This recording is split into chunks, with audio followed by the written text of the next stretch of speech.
doing good. 2019, 2020 hit. I made the conscious decision to go back to college. You know, for it was a bachelor's in the science of business with a data analytics undergraduate. So I'm like, yeah, I'm gonna go to school and get back in the gym. And then COVID hits. The world's like shut down. I'm like, people going crazy. I'm like, nigga, this is prison with the amenities. So I'm in school, I'm working still. God bless me, work through the pandemic. So my mind's not on no community. You know, I got the podcast, I've done events. You know, I'm giving out free game. And bam, George Floyd happens. And the whole world's like, really? This is what we doing? This is the change. This is where we at right now, to where people were hitting me like, are you gonna do something about this? Are you gonna have a rally? Are you gonna have a march? Are you gonna protest? I'm like, oh, I don't know. So a backdrop is the year prior when Nipsey died, I put together a kind of like visual in Anaheim and like 300 people showed up. They want that. They want that again. I'm like, I don't want to seem like I'm an opportunist. I don't want to just, they're like, no, you have to do it. So me, LIV3, Noah Alvarez, and Trey Hendricks, we have a meeting. It's on YouTube, you can see it. And I pitched the idea, you guys want to do a rally for change? We're going to bring out speakers. We're going to bring out attorneys. We're going to have the police come out. We're going to have people come out and talk about this issue. We're not going to march. We're not going to get crazy. We're not going to loot and riot. We're going to talk about this. Man, God bless us. We filled out Chaparral Park. We had a gang of speakers. People came out to talk about their experience. We had actually 3 families that actually lost their family member to the Anaheim Police Department. 2 Hispanic, 1 Black. We had like over 200 people in the park. Police didn't come.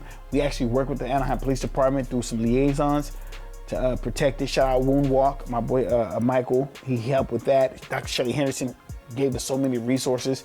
Mr. Junie Davis, shout out to him. Big Teal came out. A lot of artists, Anaheim Toon. That's when I knew it was real. That's when I knew I had that impact. Like, okay. And that's when I started doing like the 1OC hip hop basketball game, the socks and sweater drives, and with 727 doing the Thanksgiving feeding and the Christmas thing. That's where all that came from, and just doing that and just talking about it. So, and in 2020, this is the crazy part also that got me to where I started giving financial advice. SBA hits, the EDD, the big EDD wow hits, and I learned 2 lessons. Niggas is not good with money, and you never know people until you give money. And a quick story is, I was able to come into, to keep 200 grand. It's 200 grand with a partner of mine. And this is someone that I was doing business with. We did nonprofit work. We had these plans to do great things. And it was supposed to be 200,000.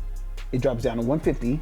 It goes from 150 to like 40,000. Which is fine, because it's free money. It's free money. So I'm like, okay, fuck it. We can make this work. We can take 40, get some real estate, do some wholesaling, invest in this. We're gonna bounce this 40. I could flip this 40 easily. You know, at the end of the day, I only get 3,800 out of this. And this is supposed to be my boy. And whether he did it on purpose, where it was an accident he played, and I felt like we were better than that you should have handled that better. I learned that was the biggest life lesson. I call it my $16,000 lesson. That you just can't trust people when you gotta move a certain way. So after that, I'm not gonna lie, I was discouraged. I was like, damn, because I had plans in the community for this. But how God works with me, after that, other opportunities start coming with money. Now, I'm throwing parties. I'm going to Vegas. Like it's my second home. I'm doing all this. I'm getting this, and that, and it's all bubbling up to where God put the finances in my life to help. So like we just did the Thanksgiving, we fed 100 people, hot and cold. And I did 3 days. I'm talking about literally 3 days of feeding people for Thanksgiving. Then we did Christmas. We fed the community on Christmas. We did Toys for Tot for Christmas. And it was just great. And to where we here right now, when I tell anybody, if you get anything from my story, perseverance, just keep pushing. It's gonna happen. It might not happen how you want, because a lot of shit happened kind of wild. And then it's great to be here because I feel like this is the midpoint. It's not even the climax. It's not even the zenith. It's the midpoint. And I think we all got a different journey. So for me, it was the reward was in the journey on everything. Because when I look back, if I died today, which I probably won't, I probably live a long time. But if I did, I feel like the legacy left behind, the story left behind to be something like, that dude was a dude for the people. He still enjoyed himself and he was able to be himself. Because a lot of niggas can't be themselves and enjoy themselves. It's two different things. So for anybody who's gone through something similar like you have, the paths of life, the journey, incarceration, being raised by a single mother, things like that, and they find it hard on themselves, do you have any words of advice or encouragement to help get them over the hump when they don't see light at the end of the tunnel sometimes? Don't take it personal. People make mistakes. Because I take things personal, I go hard on people, and I have to sit back and like, you know what? No, I can't put me on other people. Don't allow people to put their expectations on you, and confront your past. If you don't confront your past, you'll run towards your future and get pulled back every time. Confront your past. There's something. All of us have something. You feel me? And that past, like I'm still dealing with a few things in my past that it's hard to let go of. Because I don't trust people. Man, you can ask anyone. I just don't trust people because I know the nature of people. But I'm starting to learn to trust people because I can't live life like that. And perseverance, persistence and progress. You gotta have a vision. You can't say, oh well, I want to lose weight, but you don't never think about dieting or work out. You can't say I want to get smart, but you don't want to go to school.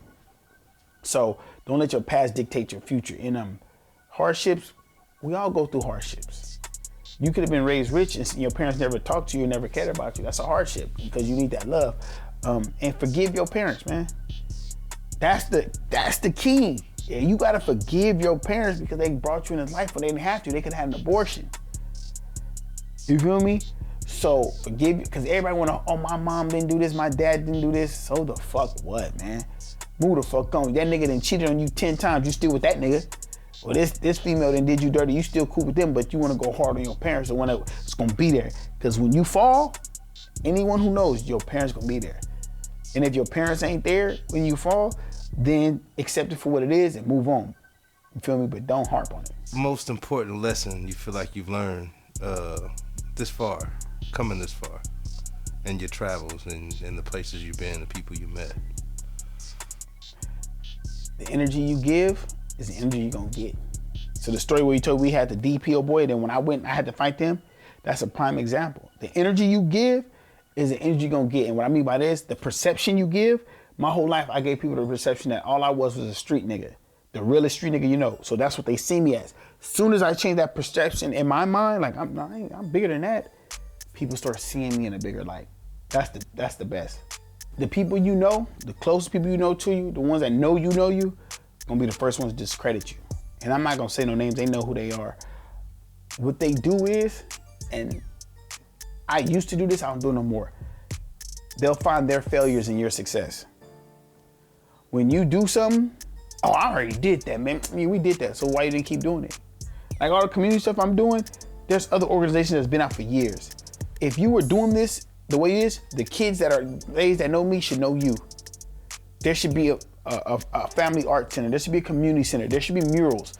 There should be people when they're hungry, they know to go to you. Don't start doing it when I start doing it and when I make it look cool.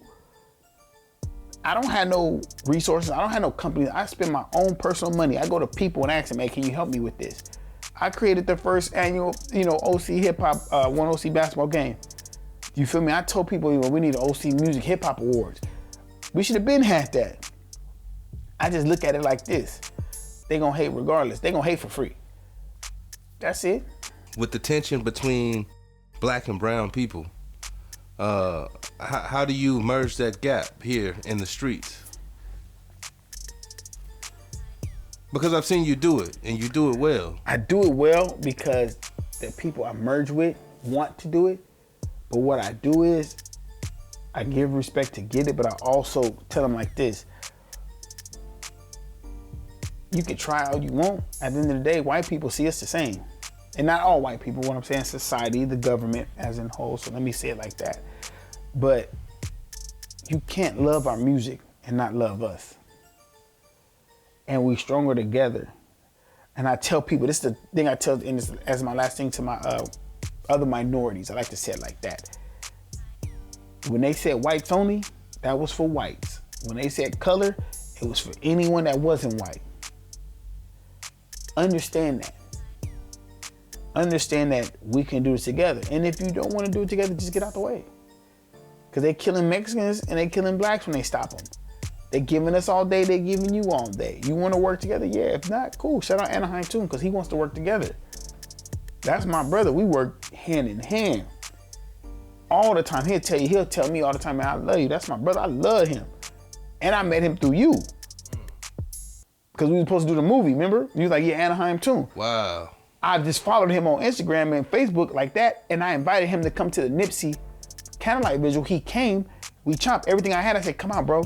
And we had to talk. I said, man, we need to bring these blacks and browns together, bro. He said, bro, that's what I'm on. I said, I know it's gonna be hard, but we gonna do this. And after 2 years, that's been my bro, and we've been in the community working side by side at City Hall, trying to talk to the mayor, talking to council, city men, and no one ever tells us, you know what, these two young men are working hard. They're not gonna tell you that because that would better the community. They're not gonna tell you that. Wow. Well, I just want to say, man, I don't want to take any credit for that because y'all put in the work, you know what I'm saying? It was you though. It was you. God. I might have seen the vision of wanting the same thing, having us work together and being able to bridge that gap in different ways. But what y'all are doing, man, is very, very admirable, and I think a lot of people appreciate it. A lot of people gonna benefit from it. Man, as long as one person do, that's all I care. Absolutely. Do you have children? Yeah, I got a son that's gonna be 17, and my daughter's gonna be 14. And the cool thing about my son, he approves everything I do. He hits me in the DM, man, thank you, Dad. I'm glad I'm your son. I just want to be like you one day. You're gonna be better. And he likes that. My daughter. That makes me. I don't talk about it much because it's a situation, but those days I'm alone and I'm going through it, when I talk to him, it makes everything better. It's like, I'm good. Well, this volume, I'm planning, I hope this is going to live forever, man. So is there anything you want to say to your children? After I'm done, it's your responsibility. They know I love them, man. They know I love them. And I think that's every parent goal is to like hand it over to them, because I'm going to start another nonprofit, which will be with my last name, and another, and then also the Bullock Investment Group will be the first black investment group, venture capitalists, where we give money to minorities and blacks businesses, and we do the Warren Buffett. We invest everywhere, and hopefully they'll carry when I'm done, and my grandkids will carry when they're done with just that Bullock name, and just like I want to make that like the Rockefeller of OC, Bullock. That's it. So as long as they do that part or whatever makes them happy, just do it. Do what makes you happy. That's what's up, man. I got a feeling a lot of people are gonna request me having your presence here again, man, because you're so full of stories and information. Oh man, you know, if you want to, I can come back and just do stories. I got life stories that I skipped over because I don't. I got stories, but most definitely. I would love to have you as a regular guest here, man. I think you're very encouraging, motivating, and entertaining, and everything. Definitely. Man. If you get me drunk, it's way different. If you get me drunk. We gonna break it to the cellar next time. Yeah. Nice. We got to pick a night, where I can stay and just sit up and then catch an Uber back home. Word. All right, but y'all have fun, man. Yeah, I love man. all y'all. I appreciate it, man. I appreciate you coming through, man. This has been Maserati Shellz in the Lava Lamp Zone, and we signing out, man. We out of here. We out. Peace.